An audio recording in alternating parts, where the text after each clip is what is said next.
Hola amigos, muy buenas tardes. En esta ocasión vamos a platicar un poquito sobre un tema que me dejaron por ahí en los comentarios respecto a el asunto de las bobinas quemadas del video pasado, las bobinas de Nissan que quedaron de esta manera. Algunos compañeros me preguntaron cómo es que es posible que las bobinas se quemen o si la computadora es capaz de quemarlas y por qué un relevador no lo puede quemar una computadora. Bueno, pues vamos a explicar sin tantos cálculos y de una manera lo más prácticamente posible.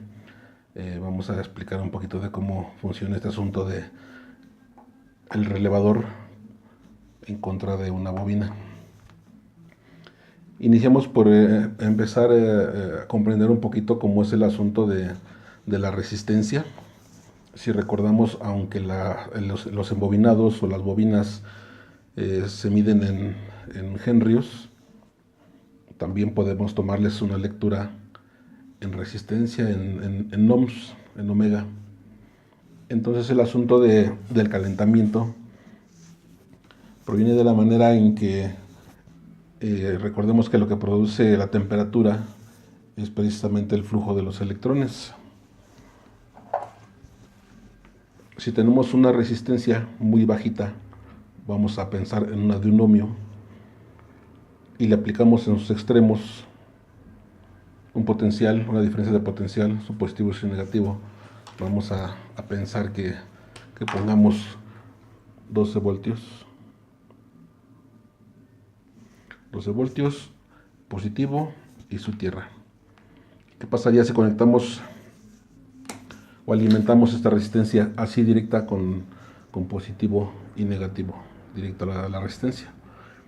Aquí el flujo de electrones es máximo porque lo que se opone al paso de la corriente es precisamente la resistencia y aquí es mínimo, es mínima la resistencia, entonces sería un flujo muy grande de corriente.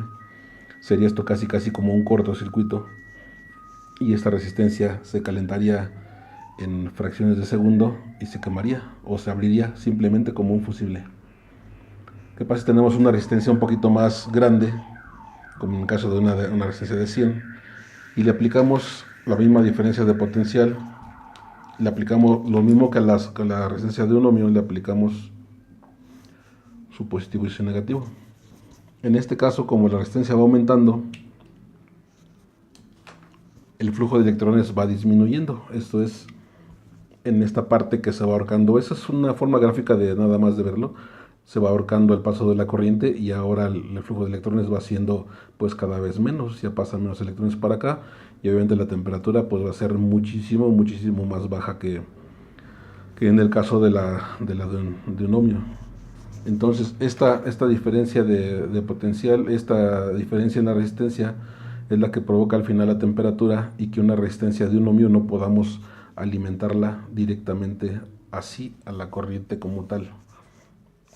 Entonces, aplicando esto a lo de la duda del compañero que decía que por qué una computadora no puede quemar un relevador o si sí puede quemar un relevador, ¿cómo es posible de que la computadora pueda quemar una bobina?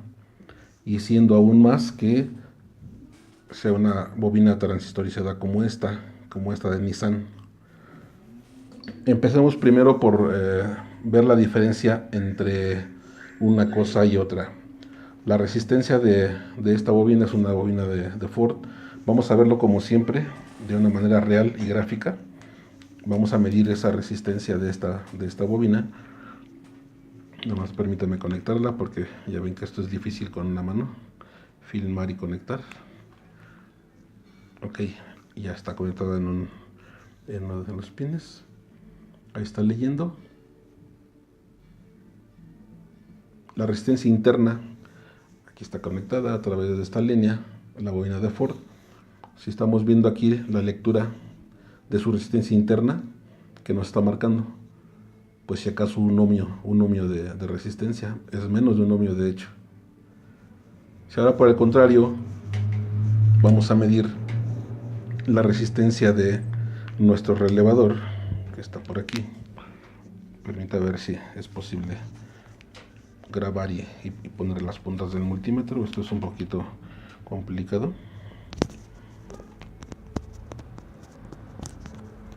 Permítame tantito. Estoy peleándome contra los pines porque es muy difícil poner las puntas y grabar. Ahí está puesta el indicador, las puntas del multímetro, y tenemos una resistencia de aproximadamente 87-90 ohmios. Esto es la resistencia de un relevador, es mucho más grande que la resistencia de una bobina. Propiamente el nombre de bobina, bueno, pues no es el más adecuado. Recordemos que cuando son más de 2 devanados internos, ya se convierte en un transformador. En este caso, estas bobinas que son directas son un autotransformador. Ese es el nombre correcto de estas bobinas. Regresando al tema, pues tenemos el asunto de la resistencia o la diferencia entre la resistencia. Vamos a hacer un pequeño experimento para ver qué sucede con una resistencia de 1 ohmio. De hecho, aquí ya preparé algunas resistencias. Tengo estas resistencias de 1 ohmio y una resistencia de 100 ohmios. Para más o menos simular los valores del valor de la bobina y del valor de la resistencia interna de nuestro relevador de este. Vamos a alimentar nuestra fuente y vamos a verlo de una manera práctica. ¿Qué pasa cuando metemos una corriente directa a las bobinas? Las bobinas de entrada debemos de saber que las bobinas no se alimentan con corriente directa nunca. Si algunas soportan esto es porque son tantas las vueltas de estos embobinados que logran hacer que la resistencia aumente lo suficiente como para que no se alcance a quemar, aunque recordemos que sí se produce bastante calor dentro de los relevadores. Vamos ahora a medir esta resistencia. Yo busqué el valor parecido a la de la bobina. Está aquí leyendo el multímetro. Tenemos una resistencia de 1 ohmio. Vamos a alimentar esta bobina, vamos a echarla a perder, vamos a conectarle la fuente. Ahí está. Yo voy a poner, a ver si alcanzo a tomar la fuente, cómo va a ser un pequeño corto esto, y lo más probable es que se funda esta resistencia o se abra, es lo más adecuado. Vamos a ponerlo aquí y se va a ver cómo la fuente se apaga. Ahí está. La fuente se apagó. Esta fuente trae protección, por eso es que se apaga. La seguimos poniendo y vemos que la fuente ya no tiene ningún efecto. Quiere decir que lo más probable es que esta bobina, perdóneme, esta resistencia ya se haya abierto. Y si vemos el aspecto físico, no se ve, no tiene quemaduras. Ahí está. Está como nueva. De ahí el problema también de que no siempre las partes que están dañadas podamos verlas con quemaduras o cosas así. Podemos ver un elemento bastante sanito y ya no sirve. Vamos a poner aquí las puntas y vemos ahora que ya se abrió nuestra resistencia. Ya está fundida. De hecho, estas resistencias se utilizan mucho como precisamente resistencias fusibles, y esta ya no sirve. Vamos a desecharla porque ya la dañamos con nuestras pruebas. Quiere decir que las bobinas que poseen una resistencia muy bajita, como en el caso que vimos aquí, no son capaces de disipar tanto calor. Eso es demasiada corriente, porque no se oponen precisamente al paso de la corriente, dejan pasar casi el 100% de corriente. ¿Y qué pasa? Pues se abren. Ahora vamos a ver el caso de esta otra resistencia. Busqué también un valor aproximado al de nuestro relevador. Vamos a poner aquí las puntas. Ahí están las puntas. Está leyendo nuestro multímetro y ahí está leyendo los 100 ohmios que tiene esta resistencia. Ok, vamos ahora a hacer el mismo experimento. Vamos a echarla a perder con nuestra fuente. Vamos a ponerle la corriente y aquí vamos a poner la tierra. Vamos a ver el efecto allá en la fuente, si se apaga o qué hace. La fuente no hace nada. Pues qué estará pasando aquí. Tal vez igual se abrió como la otra, pero no se alcanzó a ver el parpadeo de la fuente. ¿Qué estará pasando con esta resistencia? Ya está conectada a la corriente, pero no hizo ningún efecto. Bueno, pues entonces vamos a quitarla de la corriente y ahora vamos a medirla con nuestro multímetro.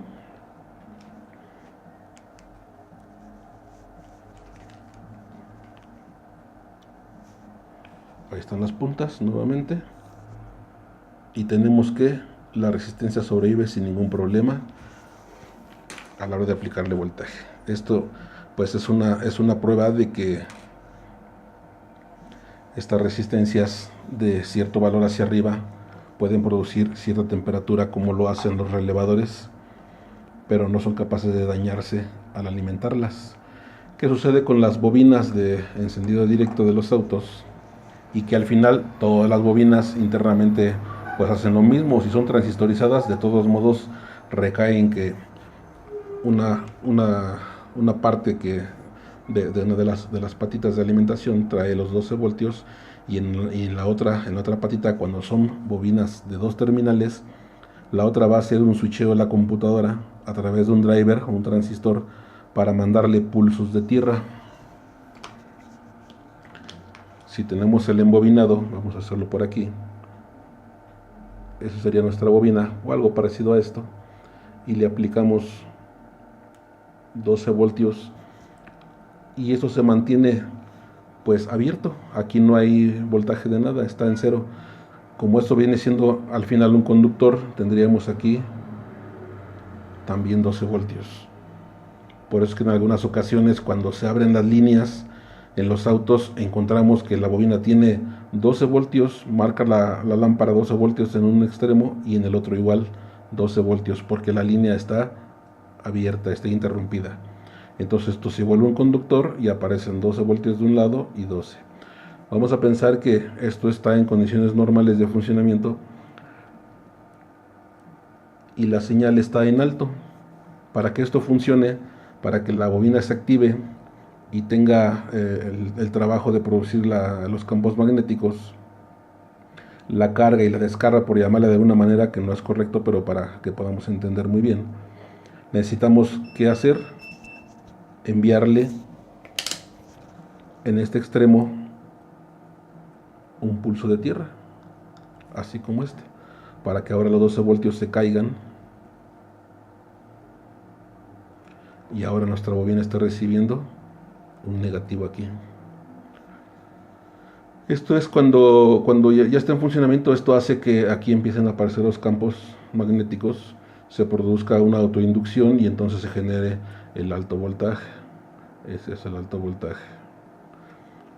Pero ¿qué pasa? Que la bobina como tal, como vimos en la pequeñita de un ohmio, porque ese es el valor de esta, vamos a pensar que esta mide también un ohmio. ¿Qué pasa si se nos queda en baja o en tierra? Aquí en cero. ¿Qué pasaría con esta bobina? Pues que se nos quema, que empieza a calentarse, a calentarse, a calentarse, hasta que sucede esto. Las bobinas no pueden estar alimentadas con una tierra y con 12 voltios, porque ¿qué pasaría? Se nos quema la bobina. Entonces, los drivers de control de las computadoras nos mantienen siempre en un extremo,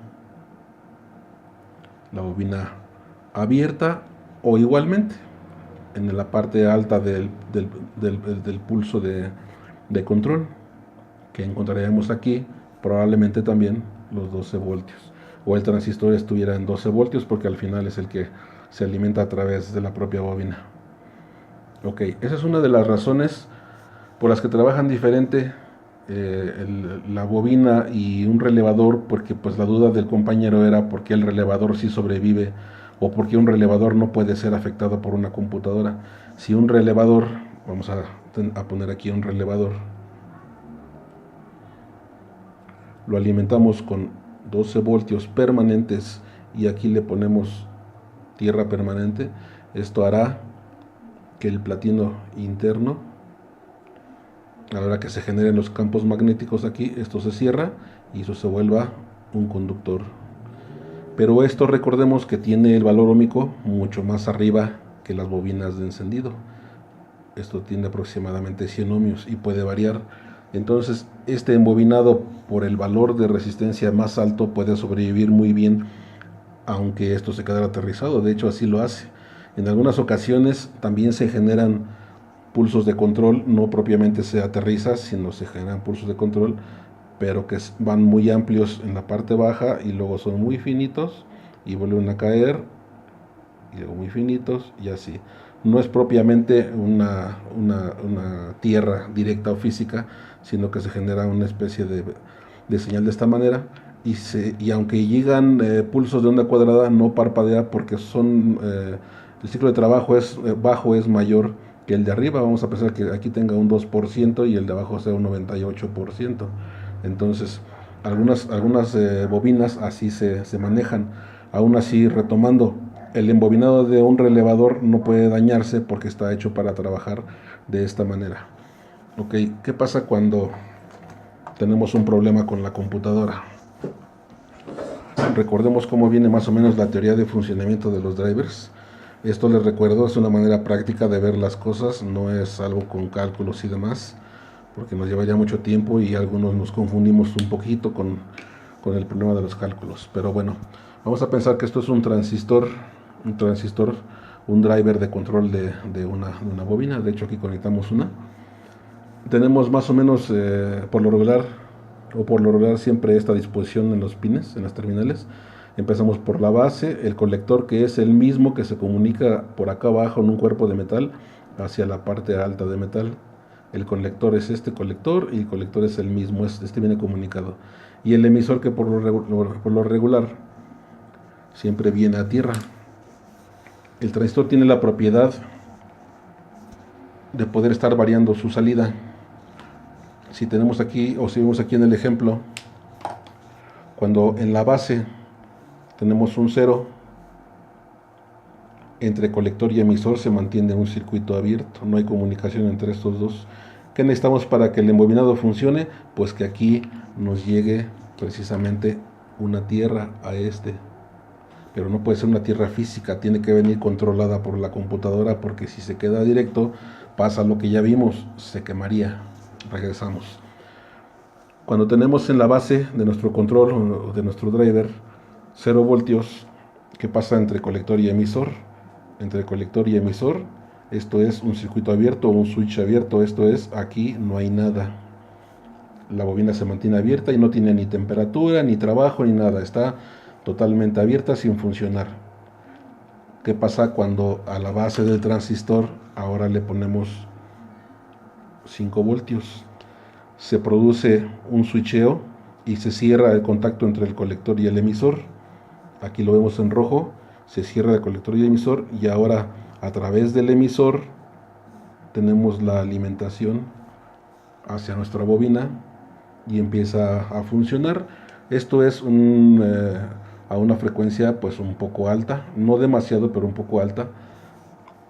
No podemos recordemos que no podemos dejar las bobinas trabajando directas a tierra, entonces el que hace el switcheo de todo esto es el transistor en base a la señal que le proporciona el microprocesador.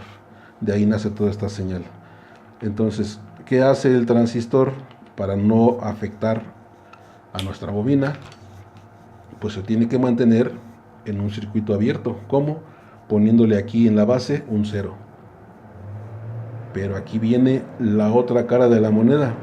Hablamos de un circuito pues ideal donde trabaja el transistor, la señal nace desde el procesador, entra algunas veces a un circuito o a algún otro transistor pequeñito que viene siendo un predriver, algunas veces viene directas.